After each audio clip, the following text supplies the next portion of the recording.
from the heart of rural France.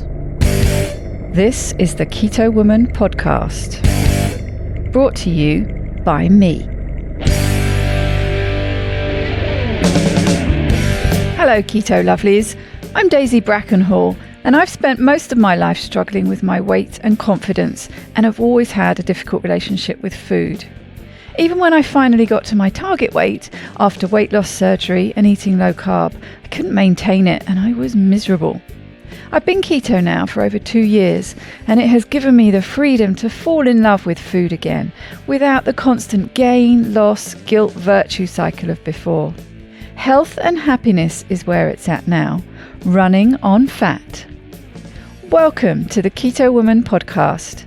Each week I'll be chatting to inspirational women, maybe even the odd man, to discover the secrets to their success so that I can share them with you. So what is keto? Keto is a way of eating that enables you to switch your body's main fuel source from sugar to fat. Who doesn't want to be a fat burner, right? But how do we achieve this? A great place to start is by keeping carbs under 20 grams a day. So things like leafy greens and above ground vegetables, plus some nuts and seeds and the incidental carbs you find in things like full fat dairy. Choose delicious fatty proteins and be free and easy with oily dressings on salad and butter on your veggies. Once you're in the swing of things, you can tweak it to suit you. Make your own personalized keto. You'll hear all sorts of ways to keto from my guests. There is no one way to do keto, no one size fits all. I hope to show you just how flexible and fabulous this way of eating can be. I'm not a doctor, and most of my guests won't be either, so we really can't give you medical advice. It's always best to consult your own doctor when making big changes to your diet and lifestyle, because they know you and your medical history, and so have access to the bigger picture. Thank you, Jules Cook, for supporting me in this podcast by making a pledge at my Patreon page. Do you want to hear your name here at the top of the show? Are you enjoying this podcast and would like to help me make more episodes? Then head over to my Patreon page at patreon.com/KetoWoman or hit the support button on the Keto Woman podcast website. It means a great deal to me, and you will get to headline the show just like Jules did today. Isn't it ironic how in a podcast where I talk about audio quality, there is an audio issue? Some kind of interference is going on with Jennifer's mic that we didn't hear during recording and is not something I can edit out completely. I did my best to minimize it, so sorry about the crackles in places. Here is a reminder of Jennifer's bio from last week. Jennifer is 48. She lives with her 3 cats, 2 dogs, 9 chickens and 2 life partners about 10 minutes from the University of Georgia on a beautiful piece of land with a stream, waterfalls, a quiet forest, massive gardens and a hobby orchard they've planted with blueberries, figs, pawpaws and pecan trees. Wow, that sounds amazing, doesn't it? Jennifer has struggled with obesity her whole life, as has her family. Since starting keto in late 2015, she has lost 100 pounds and reversed her type 2 diabetes, got off all her drugs, her kidneys are back to normal, and she is healthier than ever.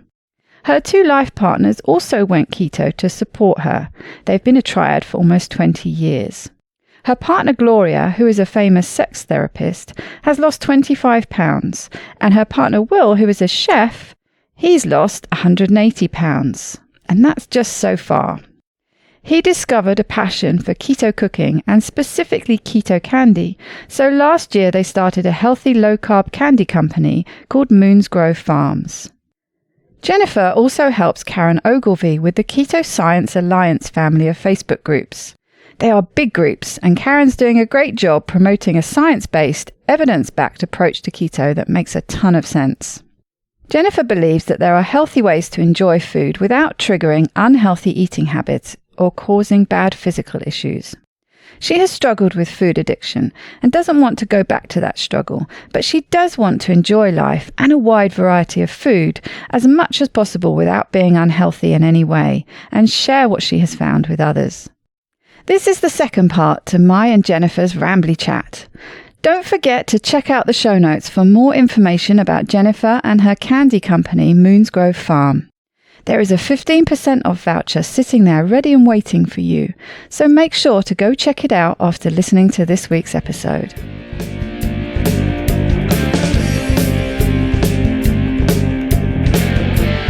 You've spoken a bit before about how Will cooks up all these tasty things. And I'd forgotten actually when you mentioned just now that last year at Keto Fest, it was just those samples that you were bringing, that you hadn't set up the company at that point. I'd completely forgotten that. I was thinking in my head that you already had it then. But how did you come to that? Was that part of the supportive process, him, experimenting with making foods for you to have? Is that how it all started? Absolutely. I feel like some people that take the carnivore purist approach, and they're like, well, I can be the healthiest by, eating just meat and vegetables. And so I'm not going to, risk anything. Perhaps I'm a little bit of a risk taker in that sense because I, know that I have a sweet tooth, and I used to have a, pretty serious food addiction that I let run my life. So I don't want to ever go back there. But if I can have tasty things that I can enjoy and let my sensual pleasures, really indulge in without going nuts and getting back into food addiction, then doesn't that enrich my life? Do I need to be a purist and ascetic and deny myself pleasures for no reason? I don't think I do. So there are some healthy ways that I found to add tasty things back into my life, besides not saying that meat and vegetables is not tasty. But, I really like a good keto ice cream if I can enjoy a good keto ice cream without messing up my health. So, for instance, Halo Top. You've tried it, right? I have never tried Halo Top, actually. The only ice cream that I've tried in the States is Rebel ice cream at Keto Fest last year. I've never tried Halo Top. I gather it's got some not so great ingredients in it. It does have some not so great ingredients in it. Now, the founder of Halo Top was actually a Redditor, participant on the keto subreddit. So I felt like, I'd personally chatted with him on there and stuff. So I did try it back, this was like 2016. And I, sure, some of the ingredients were sketchy, and the ice cream wasn't 100% great. Now, I understand, it wasn't like a ton of sugar, a little bit of sugar, but, it wasn't awesome. And so there were some things that I was curious about, sweeteners that I felt did not have any sort of negative health impact. Actually, this was a problem because as part of, diabetes, I'm monitoring my blood glucose. And I could see that a lot of the supposed okay sweeteners out there that, weren't counting as sugar were actually terrible for me. These people are lying, sorbitol, maltitol, mannitol, isomaltitol, isomaltooligosaccharides, all these things listed under the sugar alcohols category. Most of them I could see spiked my blood glucose. Well, erythritol was okay. Erythritol's fine. That seems to be one of the universally accepted by most people, not to, give them digestive issues and things like that. As a one that's available to most people seem to get on okay with erythritol, don't they? Yeah, I think erythritol's okay. And the taste is pretty good. I mean, it's not exactly sugar, and it doesn't cook like sugar, really, but... No, that's the problem with it. Yeah. And a lot of people don't like the cooling effect it has in... Not everything. I find that in some things you make, you don't get that cooling effect. I agree. And I actually don't mind it that much, but I know that's a complaint that a lot of people have with it. Well, it's okay. It's not... exactly. Yeah. It's okay. Yeah. And then, sucralose, Splenda, aspartame, saccharin, all these chemicals, I researched them, and... there's nothing saying that they literally cause cancer. Okay, there is a little bit. Okay, little bit, but not much. But there are plenty of research showing that aspartame's linked to migraines, sucralose and saccharin are linked to leaky gut, intestinal, irritable bowel disease. If you use them on a regular basis, that your chances of developing these conditions seem to go up. Or at least, there's lots of research showing that they're linked. And then even Petri dish research showing that they do cause the epithelial lining cells to develop gaps, which is literally leaky gut disease. So I don't want any part of those.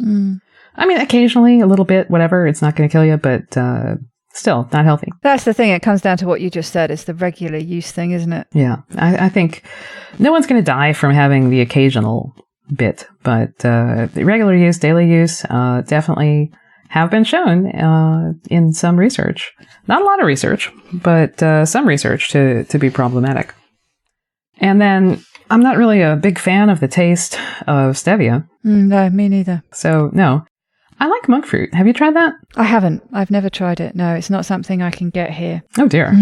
Well, I like monk fruit. It's not exactly the taste of sugar, but it has a nice kind of clean sweetness to it, which I find pleasant. It's not a sugar. You can't cook with it. That's that is the problem, isn't it? You actually, for most things you're making, unless you're sweetening something like coffee, for example, you need that bulk. You need the actual mass of sugar, in inverted commas, in whatever you're making. That plays a part every bit as much as the sweet flavor does, doesn't it? Well, in fact, I mentioned that I was corresponding with the Halo Top founder, Justin Wolverton, on Reddit. And I was asking him, why? Why do you put sugar in your keto ice cream? It seems to defeat the purpose, right? He's like, well, originally I started with a very, keto purist sort of recipe. And he's driving around, with his little sample pints to different places and trying to find a place that would manufacture the ice cream for him. And the problem was that his mix would freeze in the lines, which I think, as you know, like you try making keto ice cream with, erythritol or swerve or what have you, and you put it in the freezer and it freezes solid as a rock. If you have any leftovers after you've made your batch, it does not. Sugar alcohols freeze solid. And he said the property of sugar that is essential for the ice cream is that it lowers the freezing point so that it stays soft and, in the lines of the manufacturing equipment, but also then in the freezer. So, you don't want to have a pint of ice cream that you pull out of the freezer and have to sit on the counter for 20 minutes. Although I have to say, this is one of my slight bugbears with people who go on about ice cream freezing solid, which I have to say, it is a thing with erythritol. It freezes really solid. But you can take it out and, leave it in the fridge for half an hour. And then by the time you come to eat it, it's softened up a bit. But people talk about this being completely scoopable from the freezer. Well, my favorite ice cream has always been Haagen-Dazs. That was my Achilles heel. That was the ice cream that I always used to have. Now, that is not scoopable straight out of the freezer. Unless your freezer is on a low, or shall we say high, I suppose, setting. Oh, dear. It comes out solid. And, you watch the adverts for Haagen-Dazs, and even on a lot of the containers, they recommend you have to take it out and you have to leave it sitting on the counter for 5 to 10 minutes before it becomes that sort of perfect scoopable texture. So, it isn't just a keto ice cream thing. Although I have to say that I've been making a vanilla chocolate chip ice cream with allulose. You'll be pleased to hear. It was the very allulose you brought to Denver for me. Excellent. And I have to say, you're absolutely right. It is perfectly scoopable straight out the freezer. And it's very delicious. I have been enjoying it every day. Oh, I'm so It's glad ice to hear. cream season. Yay! I think that now that I've gotten into the business, there's just a number of properties of sugar and also allulose that I've come to appreciate. Lowering freezing point, crystallizing are just the tip of the iceberg, really. Providing that crystalline structure. For instance, that we're trying to make a fudge, and fudge, the consistency of fudge is hugely important. Well, forget trying to do that with erythritol. It'll come out in sort of icy shards. It crystallizes, doesn't it? Yeah, it does. And you're not going to do it with sucralose. That would be disgusting, or a stevia or anything like that. But if we can crack allulose fudge, I think we're going to, that's going to be, we're going to trial a couple of things at Keto Fest this summer. We have actually started making nut bars using allulose caramel. And allulose caramel, wow, it's so good. And it provides this nice kind of stickiness that makes these nut bars just delightful, I think. I haven't quite figured out how to package them, to be honest. But right now we're just using craft paper bags and a little parchment paper and distributing them at our local farmers market, and people are just mad for them. That sounds delicious. How did you end up at allulose? I mean, you started saying there was this progression of different sweeteners that you tried. Oh, yes. How did you end up at allulose? Because it wasn't, and it's become a bit more known now, but presumably, I mean, when you first stumbled across it, you must have almost stumbled across it. How did you find out about it in the first place? Well, I've become quite it's sort of my hobby to become on top of the literature of sweeteners and their health impacts. Because I wanted to know for sure. Because I used to drink sweetened, diet sodas instead of water, all the time. And, Diet Coke, Fresca, all these different things. And I wanted to know what health impact do they have. And a lot of people said, if you follow the science, that there is no problem, really. That people who say these chemicals are bad for you, they're just chemophobes, but there's no solid science behind it. I'm like, well, I'm not sure. I tried it, actually, a couple years ago. I went on a sweetener moratorium for 2 weeks. I am dropping all the sweeteners out of my life. Zero, everything. Just coffee, black coffee, water, tea, but nothing that has any sweeteners. And I was checking my blood glucose the whole time. And it had a huge impact. I didn't realize. I mean, not huge. Maybe 5 to 10 points on my baseline blood glucose. And it dropped. And I lost weight. So clearly these sweeteners were having an impact on me. And I didn't realize it. Even though they're supposedly 0 calorie and supposedly safe. It's not all about the calories, though. That's where it comes down to, isn't it? It is. Or even sometimes the immediate impact on blood sugar. It just goes to show there are all these other things that they can potentially have this ripple effect that could end up causing you to gain weight or not lose weight or whatever it is that's the issue you're dealing with. Absolutely. There's a lot of other issues, and it's not just blood glucose or insulin. But also they talk about, cephalic phase insulin response. Well, if something just tastes sweet, or even if you're thinking about something sweet, you're going to get that cephalic phase insulin response, for sure. The other thing I find is that it stimulates appetite too. Absolutely. After I did this 2-week sweetener moratorium, I talked about it on my Facebook page, and some of my friends were like, that's very curious. And I'm like, how about you all do 2 more weeks with me, and I'll go 2 weeks more. Once I got past the first 10 days, the first 10 days were rough. I was super addicted, Daisy. I was like struggling. I was thinking, oh God, I really want, Mio in my water, or I really want the Diet Coke. And I was biting my nails. It was gritting my teeth, but it got easier. And after those first 2 weeks, I was like, I'll go another 2 weeks. So I got a bunch of friends to try it as well, and they were all also type 2 diabetics. So they gave it a go, and 2 of them couldn't do it. They dropped out right away. They're like, no, love my Diet Coke, can't give it up. One of them dropped out after 3 days because she got dehydrated. She realized that without the stimulus of the sweetness driving her to drink, she wasn't drinking, and she got dehydrated and her electrolytes were messed up, so she had to go back to it. So it wasn't that she was addicted, but it was more of a electrochemical imbalance that her body had just become adjusted to, I guess. And then the rest of them stuck through the whole 2 weeks. And what they found, about half of them found that it did drop their baseline blood glucose by 5-10 points. And half of them found that it had no impact except to deprive their life of the pleasure of diet soda drinks. So they went right back to it. So I think it's very individual. I think some people are going to see a reaction if they cut the sweeteners out, but I think it depends on the sweetener too. So I started doing more research back to allulose. I'm like, well, obviously there's more to the sweetener thing than I thought. And I started learning about all the different kinds of sweeteners and high intensity sweeteners versus bulk sweeteners, sugar alcohols, different sugars, and I did find this new sweetener. Well, not new. Allulose. Allulose is a rare sugar. It's been around. It occurs in nature, and so they've been doing research on it for decades. And interestingly, in 2015, they figured out a way to produce it commercially using an enzymatic process. So now it's like similar to erythritol. Erythritol is produced from cornstarch, actually.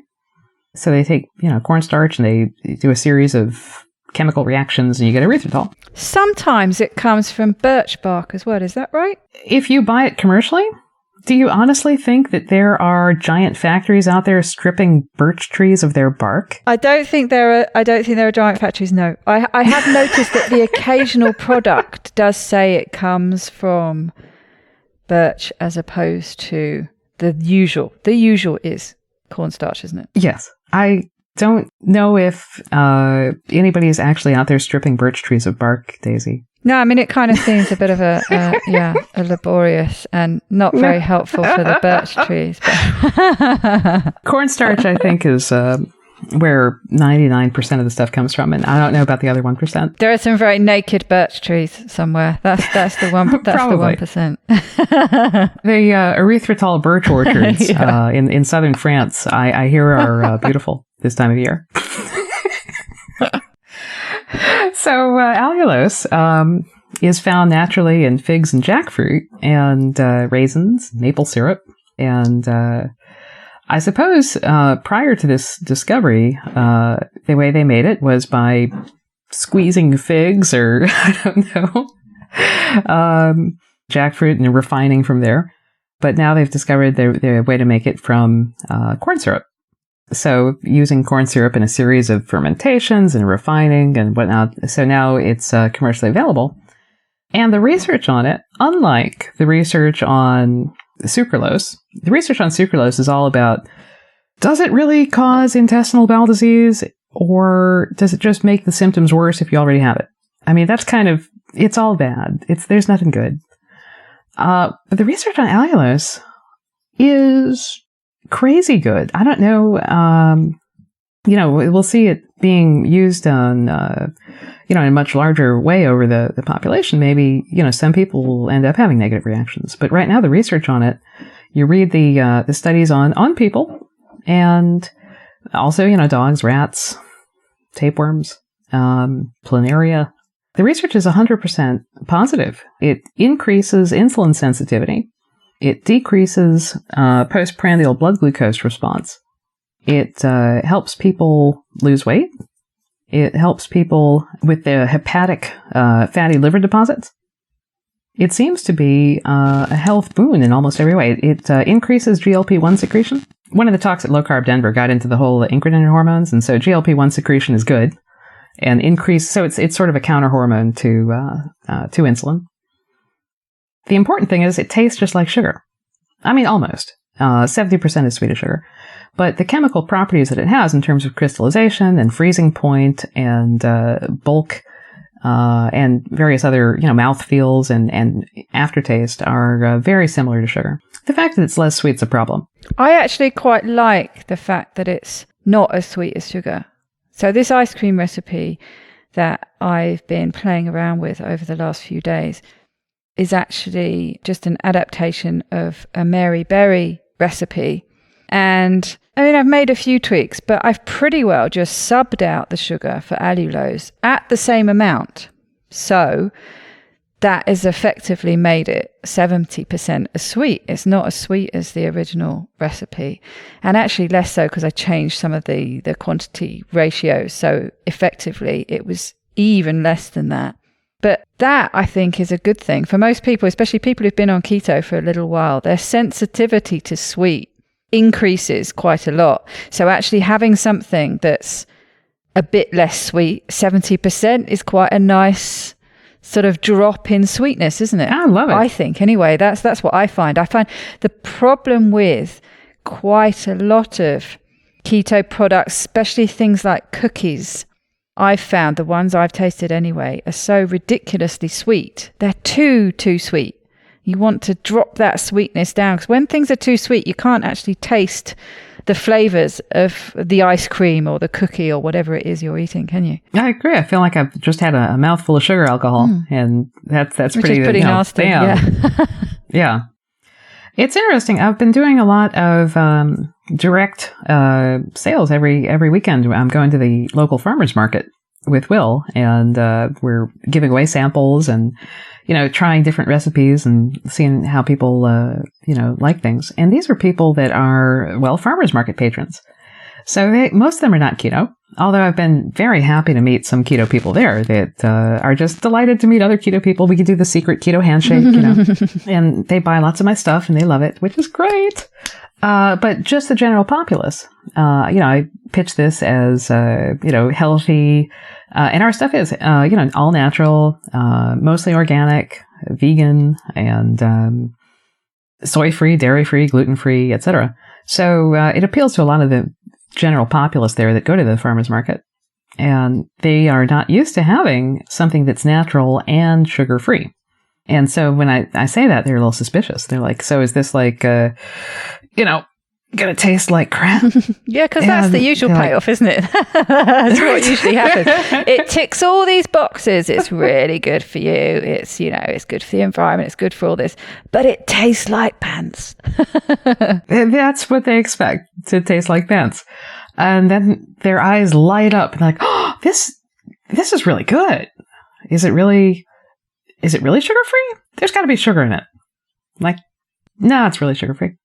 So it's great having that feedback. And they're like, it's actually, and then I'll ask them for like the critique, would you change anything? They're like, well, actually, I really like that it's not as sweet as like I was expecting it to be really sweet, but it's not. And I really like that.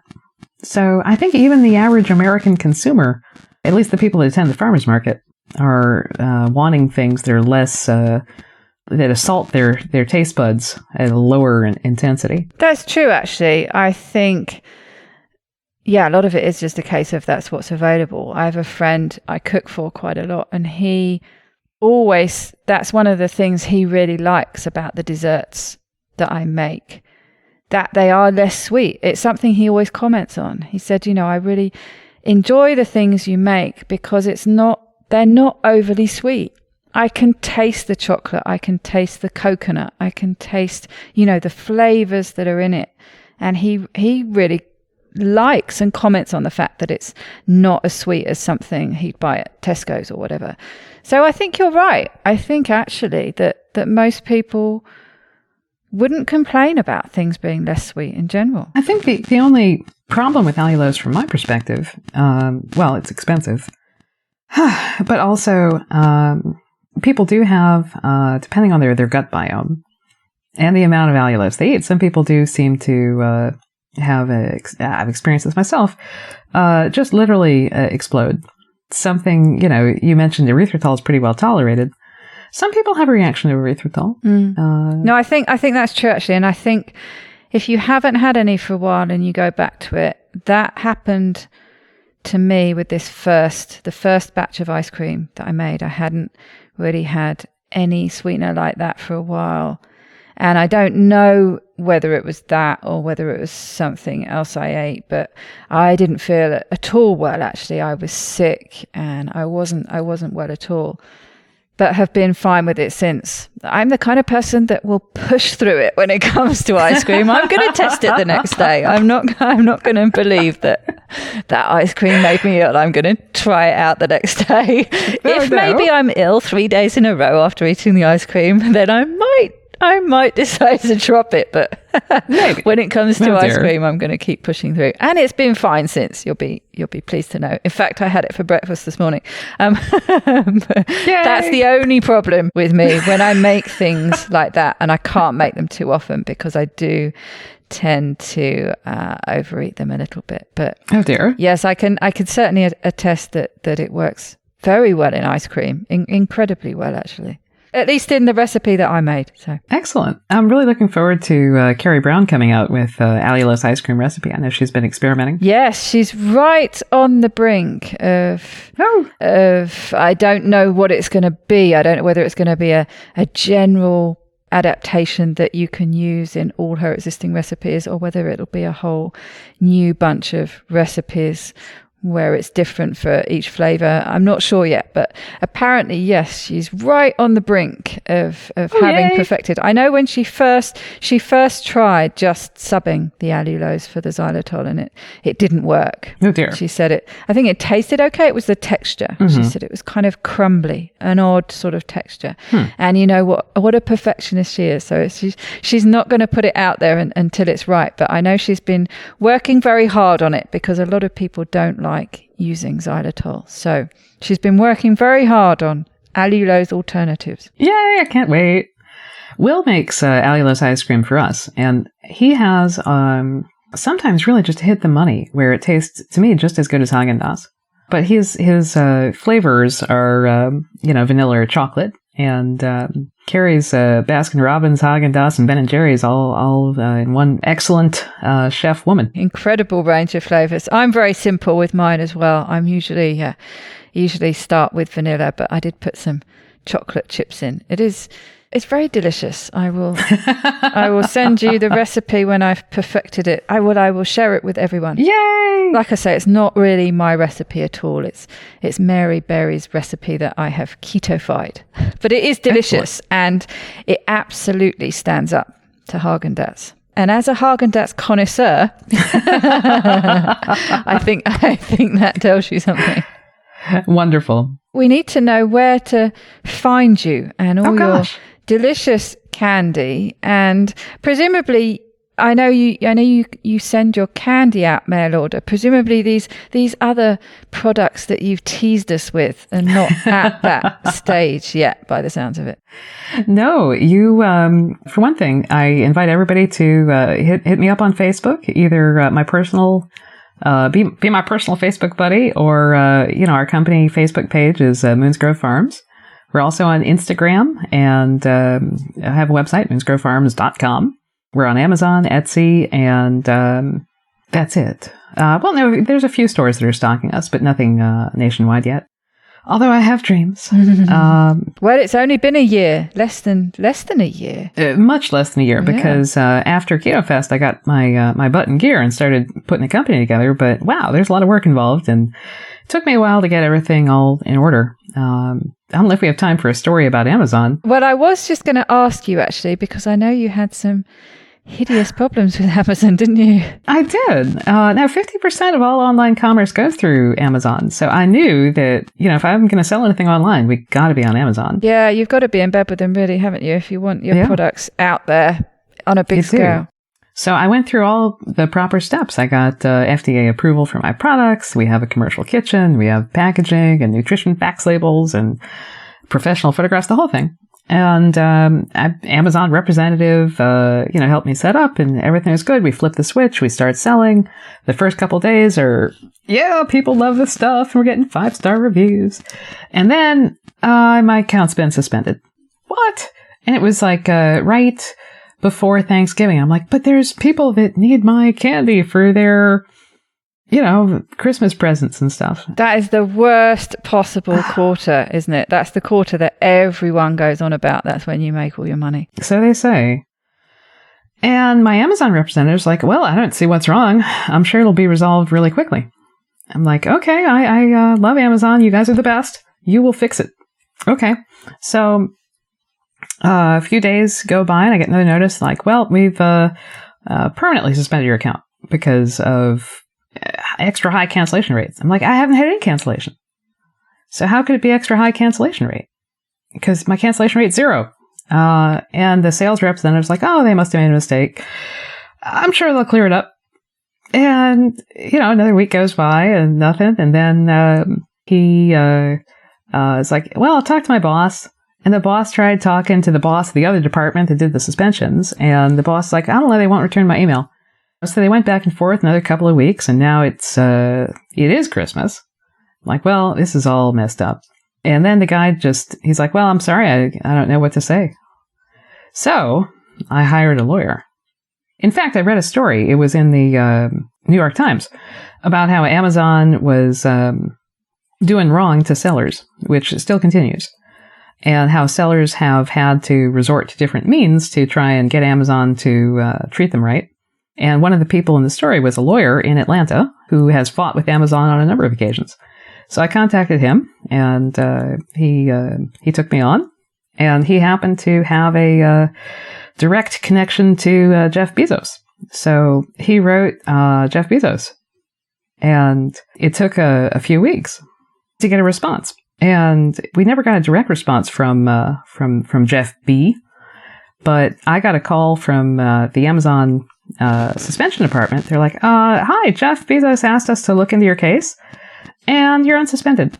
Good luck selling on Amazon. Wow. So I don't know what I did wrong, if anything, and I don't know. So no explanation. No explanation. And it took that kind of wrangling to get switched back on. Yep, about 3 months and a lawyer and Jeff Bezos' personal intervention. And you missed that fourth quarter of sales. Totally. So I don't know. But I'm happy to be on Amazon. So thank you, Jeff, I guess. Thumbs up to Jeff. It gave me a very deeper appreciation of today's economy.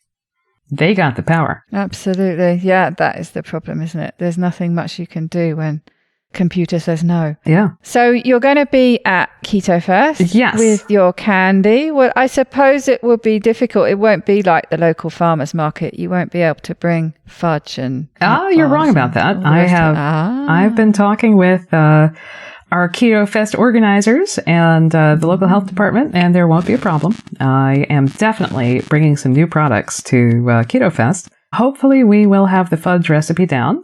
We have a fudge recipe down. It's just not shelf stable. It has to be refrigerated. It's amazingly good. You don't have to worry about eating too much of it because it's so rich. You have like a little square. That sounds like a challenge to me.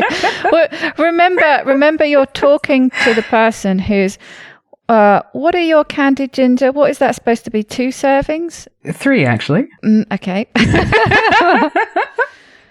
Well, a bag easily is just 1 serving for me. Oh, no. And yeah, I mean, I can easily do 2 bags. Oh my gosh. You're talking to a little bit of a greedy piggy when it comes to things like that. So I'm not sure 1 little square of fudge would suffice for me. Oh dear. By the way, we've changed how we are making the ginger and the orange. A number of the peels actually in response to really getting some more experience making it and selling it. So I think it's much better now. And if you tasted the ginger or the orange before, I'm really, really curious to get your reaction this year because I think it is loads better. Will says he is ashamed. I think I saw the difference I think there was a difference in some of you very kindly sent me home with a huge amount of candied ginger, which I won't embarrass myself by telling you how quickly I consumed it all. But there was a difference. Some of them were a lot sort of thicker cut and juicier. That's and what we're I doing think now. that's what you were saying. It's moved more towards that. Yeah. Yes. Yeah, definitely. Brilliant. They also seem to be hotter, which is not a problem for me. I know there are quite a few wimps out there. I know I was speaking to Karen Ogilvie and she said I don't think she can eat more than 1 or 2 pieces. They're too hot. And it's like, no, love it. I tell you what does really temper it. What I've discovered, if you eat, so I'm just showing myself up now to be such an absolute pig. But if you eat the candied ginger, and I love it hot, I don't mind that it absolutely sets my mouth on fire. The hotter the better as far as I'm concerned.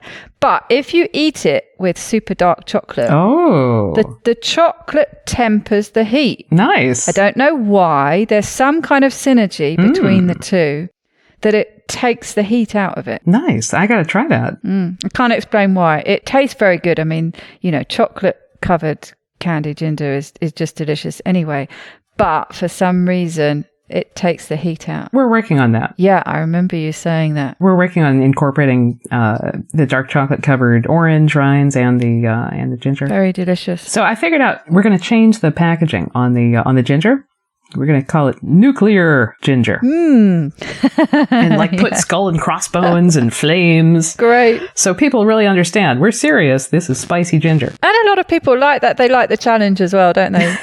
of eating hot. And funnily enough, I'm actually not the kind of person who likes I like a bit of heat in a curry, say, but I don't like the super hot curries. If it's too hot for me, I can't taste it. But when it comes to your ginger, I love the heat in it. All right. I made a small child cry at the farmer's market. We were giving out samples, and the mom tasted it. She's like, oh, this is really good. She gives a sample to her kid. The kid starts crying. Like, oh, God. I hope you didn't video that one. No. I'm like, I'm so sorry. And he'll never, the 4-year-old won't come back and buy any candy from me anyway, so that's fine. And I laugh about it now. But yeah, we're going to relabel that nuclear ginger. Fabulous. And the lime, if we continue making the lime, we're going to call it lime jerky, because we can't make those lime peels soft and chewy. There's just no way. We've tried different things. It just doesn't work. So it's hard jerky-like candied lime peels. I don't know. Some people, they love the flavor. So like when I proposed that we stop making it, they're like, no.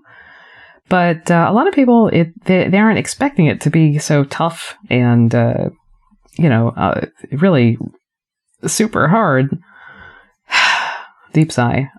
So I don't know. But the nut bars are incredible, and I can't wait to bring them to Keto Fest and let people sample them there. Well, I cannot wait to sample them. I shall let everyone know what they taste like. Excellent. It'll take a while for me to wrap up and get FDA approval and do the nutrition facts labels and the packaging and get them on the website. But I'm happy to be able to take them to Keto Fest and distribute them in person. Brilliant. Well, it's something for us Keto Festers to look forward to. Among other things, I can't wait. Bacon bar. All the things. All the things. Yeah, hog roast.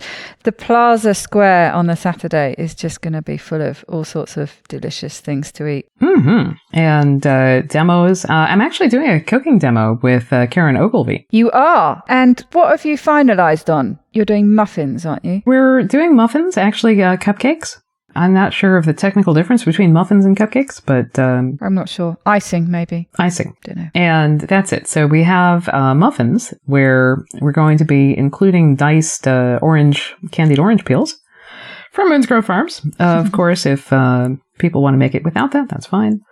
But then we're have this lovely dark chocolate allulose fudge icing that we're going to be swirling on top of those things. And also, we're still tinkering with the recipe for either a sour cream lemon or sour cream lime cake with a cream cheese icing on top, frosting, buttercream, cream cheese, something like that. Anyway, we're playing with it right now. When I say we, I mean Will is playing with the recipe right now, and we are really excited, Karen and I, to do this cooking demo. Going to be a lot of fun. Karen and I are actually, in theory, starting a podcast. We keep trying to make time for it. The Keto Book Club. And if we can get that launched before Keto Fest, I will be thrilled to, pleased as punch to, hope that people have a chance to listen to it. I think a Keto Book Club is something whose time has come. I do. I'm very excited about it. We've been talking about it, haven't we? Behind the scenes for a while. Since Denver, you told me about it quite a while ago. And yes, I think it would be a great format. Like you say, it's not something that's out there already. It would be a great new podcast, I think, for the keto universe. I'm excited about it. And now that Karen's schedule is freed up a little bit, with her son not being in school, she has less errands and running around and PTA business to do. So we're gonna hit it pretty hard, in theory. Perfect. I can't wait for that. That sounds like you've laid down the gauntlet there. That be nice to be telling everyone at Keto Fest that it's launching. That's right, Karen. Yeah, no, Karen and I are both psyched, and we both have busy lives, so it's hard to fit it in. I have no idea how you do it, Daisy. Well, you are a superwoman. I was just going to say, yeah, obviously I know what it's like, and it seems like a huge challenge, and it is very daunting when you're starting, because there's so much to organise to launch it in the first place. That's the thing, and there's this other element that holds you back a little bit, because you know that once you've started, you've got that commitment. If you're doing a weekly podcast, as soon as you put the first one out, that means you've got to be putting one out every single week. And yes, it is a big commitment. I mean, now that I do every part of it myself, I've worked out that each episode takes a minimum of a day and a half, probably closer to 2 days, really. Wow. To produce the hours episode that you listen to and all the things that go with it. So all the social media and the show notes, everything that goes into producing and promoting that episode. Yeah, and it's the best part of 2 days' work. So, Yeah, that's intense. You're taking on quite a lot. I mean, it's good when there are two of you. That's obviously you can share the load a bit. We do. And as everyone knows by now, I think I'm a bit of a perfectionist nut job when it comes to editing. So it probably does take me a lot longer than it does for other people. Maybe. I've certainly heard some podcasts out there that clearly have not had professional editing of any sort. So maybe, a certain amount of sloppiness is acceptable. No. It's finding the balance. Yes. It's that whole don't let perfection be the enemy of good thing. It's the finding the balance between the two. And I'm getting there. I'm getting to the point where I'll leave in a lot more of the things that I used to just get so super involved in taking out. Well, I hope that, I don't think I've ever heard bad sound on your podcast, at least to the extent that I've been irritated by it or anything. I should hope not. I had good training. I was brought up in the Carl Franklin and Brandon Wen school of podcast editing. So awesome. Yeah. Good, well, they're very the pros. good training. Absolutely. Very cool. I'm just delighted if we can get this podcast launched. And I say if because both Karen and I do lead busy lives and have obviously other irons in the fire. Absolutely. But I think that it would be a terrific fun. And I love reading books about keto. So, as does Karen. So why not, help other people? And as does the community, I think. It will be a very needed. I'm not sure if needed is the right word. Do we ever need anything new? But I think I think it's a podcast that people will be very interested in and will also enjoy and being involved in as well. That's the thing with the book club, isn't Absolutely. it? That the listeners can become involved in it and be part of it. And we can, have discussions about, what does this part mean? How did you try this recipe from this keto book? Is this keto author insane? That kind of thing. It'll be fun. I think it's a fantastic idea. And, good for the authors as well. It works in all different angles, isn't it? Promoting their books to the community, getting feedback from the community. Everyone wins. Can't wait for the Keto Book Club podcast. Yay! I'm psyched. Did you hear that, Karen? Let's do it. Woo! She's going to love you for this. We're going to have a great time together, Karen and I. You are, absolutely. Obviously I do my podcast on my own, but I do like the, dual presenter podcasts. It's interesting. Obviously they have their guests on, but it's interesting seeing that synergy between the two hosts. And, often that's entertaining in itself. Well, I think Karen and I have different perspectives on things. So we can inform and engage each other and hopefully our listeners. Absolutely. Can't wait. So we're at that point in the show where I ask you to leave us with a top tip. Okay. My top tip is if you have not tried intermittent fasting, trying to get more in touch with my body's signals for when I'm actually hungry and when I actually want to eat has been an incredible change in my health and my approach to food. Divorcing myself from eating because it was expected and there's food available and it's time to listen to my body and saying, I think that I don't need to eat because I'm not actually hungry. And then not doing it has been so empowering. So if somebody is looking to, take their keto practice to the next level and they haven't tried that is really required it was almost as hard for me as just starting keto in the first place to take control. Not really change how much food I eat, but just listening to my body about when I eat it and saying, this is what hunger is. This is just emotional. I want something in my mouth. Has been a real game changer for me. Yes, I do think it does really help dial in those signals. I found the same. I'm definitely a bit of a grazer, especially when I'm at home. And I know the difference, because I can be out gardening on a job all afternoon and I don't feel the need to be eating all the time. Yet when I'm at home and the fridge is there, I'm just, I'm hungry. But I'm not hungry. I know I'm not hungry. I know it's just I want to pick because I know there's some cheese in the fridge or there's some ice cream in the freezer or whatever whatever it is. Yes, to actually go for a period of time without food and to really get properly hungry, it does really help, I think, if you're one of these people that struggles with head hunger versus real hunger. You know what it is for me? I've realized eating something feels vaguely productive. Like I have done something. I've accumulated resources for my body. So at a kind of emotional, intuitive level, it lowers my stress level a little bit because I have packed on some more resources. So I'm not going to starve. Nothing to do with physical hunger, just emotional satisfaction because I'm not going to starve today. And it has to do with maybe food insecurity or something, but it doesn't have anything to do with physical hunger. So being able to tell myself I'm going to direct that need to do something productive into a different thing that is also satisfying.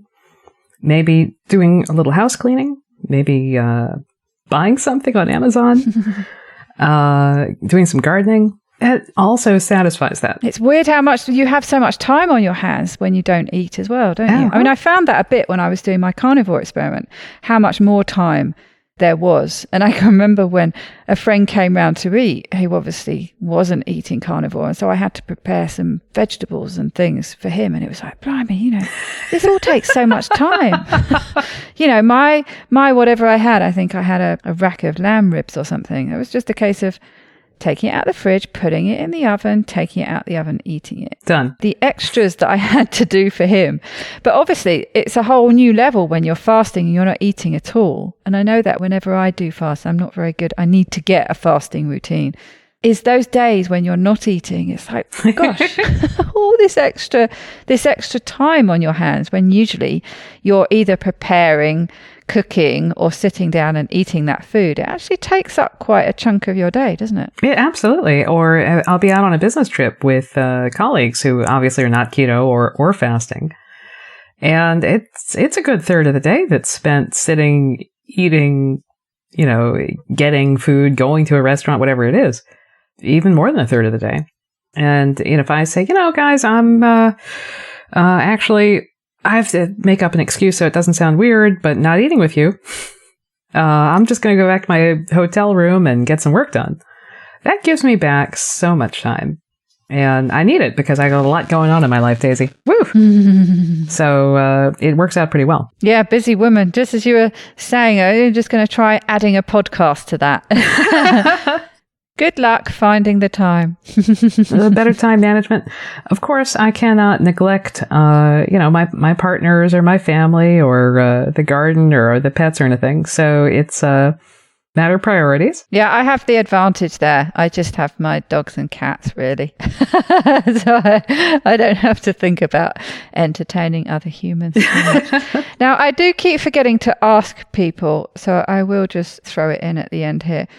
What your keto looks like on an average day when you're not fasting, obviously. Definitely. Black coffee or sometimes with a little bit of heavy whipping cream. And about the coffee, I'm serious about coffee. I'm nuts about it. We have our own home roasting machine. Oh, wow. We import beans from either Costa Rica or Tanzania. We got some lovely Tanzanian peaberry right now.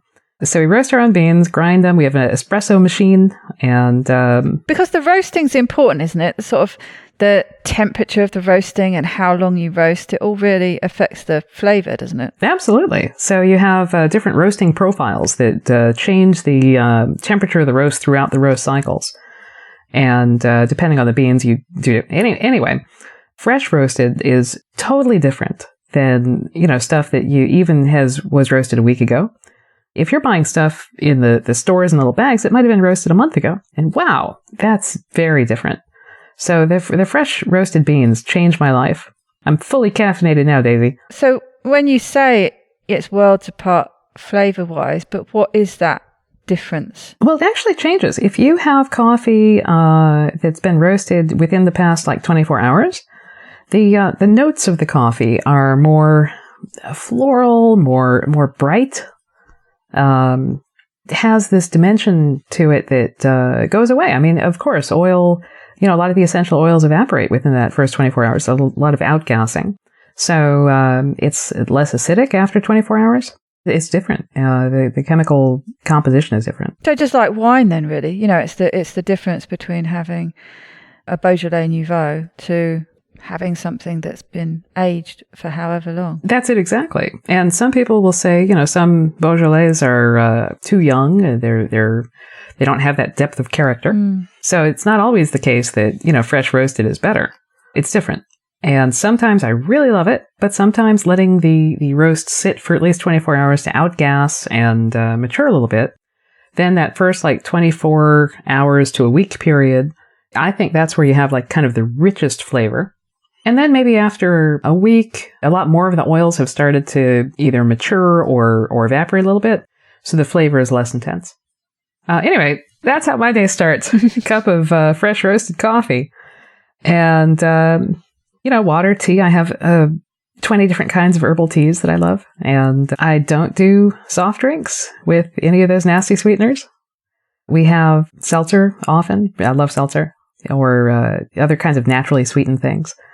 Not naturally sweetened, naturally flavored, little bits of lemon juice or lime juice or whatnot. And then food-wise, little leftovers from last night, maybe for lunch if I feel like it. Or we have chickens, so eggs are pretty common for a meal, just, either hard-boiled or scrambled. Or I'll make a quick frittata. And then dinner, Will has usually cooked some large piece of meat that we'll slice slices off of. He just roasted, smoked a brisket. Nice chunk of beef brisket on the hickory wood. Also a rack of ribs. So he'll come up with something. And sometimes he gets super creative and comes up with some crazy dish that's he did Indian butter chicken last night with cauliflower rice. And salad and keto coleslaw sweetened with allulose. But some days it's just burger, patty of ground beef with cheese and bacon and a salad. And honestly, that's the best. It sounds really handy having a live-in chef. It really is. I could do one of those. I highly recommend it. So, overall then, as we mentioned earlier, fairly simple, really. It sounds like you're a 2 meal a day as well. Generally. That seems to be the most common pattern, I think, 2 meals a day. Generally, yes.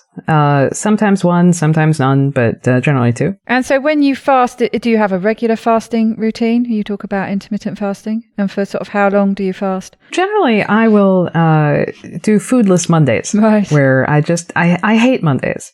So I don't want to sully Mondays by doing anything pleasant like eating. I just want to have full, pure hatred for Mondays. So that's it. No food Mondays. And then generally I'll eat either breakfast or lunch, but not both, and then dinner. And that's it. Nothing fancy. One of the things that's quite often leveled against fasting is that I've heard the argument that people just make up for it. They compensate on the days they're eating and eat twice as much. But I found the absolute opposite, actually. The day after, if I fast, I tend to fast for either sort of 24 or 36 hours. And certainly at least the first meal I have is probably half the normal size. I tend to find that I eat less on the day after I fasted, not more. I think that it kind of recalibrates my appetite and stomach to not eating. And so, you can't really just go right back in and have a huge meal. For me, I've done 5-day fasts on a number of occasions. And I think for health purposes, it's great to really get that deep into autophagy. And so I think maybe once a quarter to do that, but not for weight loss purposes, because I did find that after 5 days of fasting, that in the weeks afterwards, that I did have a heightened appetite. So I don't think those longer fasts, for me anyway, helped me lose weight. But a short fast, foodless Mondays, or, skipping breakfast, or even skipping breakfast and lunch sometimes, that doesn't seem to move the dial for me, one way or the other. It just helps. I think it keeps my system more insulin sensitive to do it occasionally. Sort of like exercising, which I should do more of. I have a treadmill desk. I work from home. I use the treadmill desk every day, and I love it. I highly recommend it. That's my other top tip: intermittent fasting, and get a treadmill desk if you work from home. I've never heard of treadmill desks. I've heard of standing desks, but I have not heard of treadmill desks. Standing desks actually don't do that much good for you because you're just standing still. You're just standing. I mean, it's maybe a little better than sitting, but maybe not, because you're still just standing there still. It's not, natural. It's not natural for people to be sitting or standing in a still position for long periods of time every day. Walking is natural. So I have a treadmill and I have a hutch that goes over the treadmill, and my laptop sits on top of the hutch. It's not like I don't do super concentrating work there. So like if I have to do, I'm working on software and coding or something or writing, no, I have to sit down because I need to concentrate. But for surfing, answering email, doing Facebook, the treadmill desk is perfect. Interesting. I'm going to be imagining you now whenever I read one of your Facebook posts. While she was writing this, she was walking on her treadmill desk. Very frequently. Well, it's been wonderful catching up with you and finding out a bit more about you. Thank you very much for sharing your time with me. Oh, I thank you for sharing your time. It's delightful. You're one of my heroes, and I've just been squeeing inside this whole time. And I love what you do, Daisy. Well, thank you very much, and I look forward to that hug at Keto Fest. Me too, me too. See you soon. See you soon.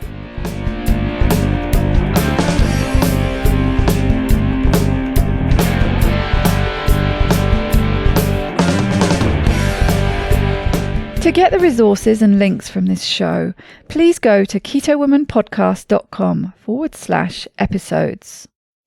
Please share this podcast with as many people as possible by sharing one of my links or just taking a screenshot of an episode that you enjoyed. Reviews really help raise the profile of the podcast, which gets it in front of more people, but also helps me attract a wide variety of guests. So please take a minute to leave a review on whichever podcast app or platform you like to listen on. It doesn't go unnoticed by me, the people who regularly like, share and comment on my posts. Your support really does mean the world to me. Thank you. Are you enjoying this podcast? Help me make more episodes and videos by making a pledge at my Patreon page, patreon.com/KetoWoman. Or simply hit the support button on the Keto Woman Podcast website. Don't forget to join in the fun on the Keto Woman Podcast Instagram and Facebook pages, and Daisy_Keto Woman on Twitter. Are you my next extraordinary woman? Maybe you've got an idea for a show, a topic you would like to hear about. Let me know how I can tickle your earbuds by dropping me a line at daisy@ketowomanpodcast.com. This week's end quote is from Terry Gigi. Here's to worthy goals and the journey to achieve them, understanding that sometimes the goal line moves, and when it does, not giving up, but continuing to move forward. Bye-bye, Keto Lovelies.